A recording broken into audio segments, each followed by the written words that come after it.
আমাদের মধ্যে অনেকেই আছি আমরা যারা সকালে উঠেই চা বা কফি ছাড়া চলে না। হ্যাঁ, খালি পেটেই চা খাই বা কফি খাই। তো আজকের ভিডিওটা তাদের জন্য যে আমরা আগে জেনে নেই যে চা বা কফি যদি আমরা খালি পেটে খাই এটা আমাদের জন্য কেমন প্রভাব ফেলবে আমাদের স্বাস্থ্যে।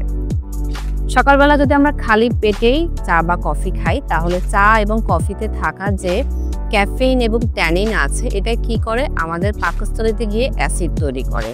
সো আমাদের অনেকেই আছে আমাদের মধ্যে যাদের অ্যাসিডিটি থাকে, খুব বুক জ্বালা পড়া করে, এটার একটা মেইন কারণ কিন্তু খালি পেটে চা বা কফি খাওয়া।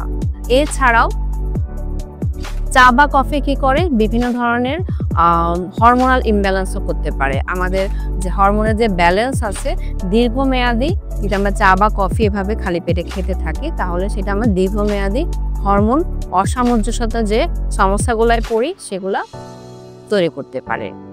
এছাড়াও আমাদের যে খাওয়ার একটা যে অনেকেই আছে আমাদের মধ্যে খাওয়ার রুচি থাকে না বা অনেক ধরনের খাবারই আমরা খেতে পারি না, এই অরুচি তৈরি করার পেছনেও একটা কারণ হচ্ছে খালি পেটে চা বা কফি খাওয়া।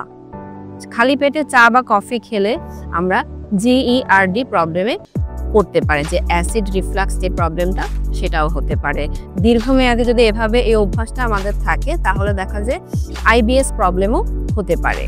তো এছাড়া আরেকটা যেটা হয় কি আমাদের খাবারে যে আমরা যে মেইন খাবারটা খাই বা নাস্তা খাই সে খাবারে যদি কোনো আয়রন জাতীয় খাবার থাকে অথবা আমাদের সারাদিনের যে খাবার তালিকায় যে আয়রনের যতটুকু আয়রন আমরা খাই এই চা বা কফি কি করে সে আয়রনের অ্যাবজর্পশনটা অনেকটাই কমিয়ে দেয়।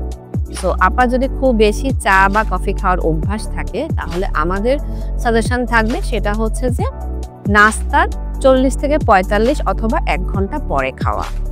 ভালো থাকবেন।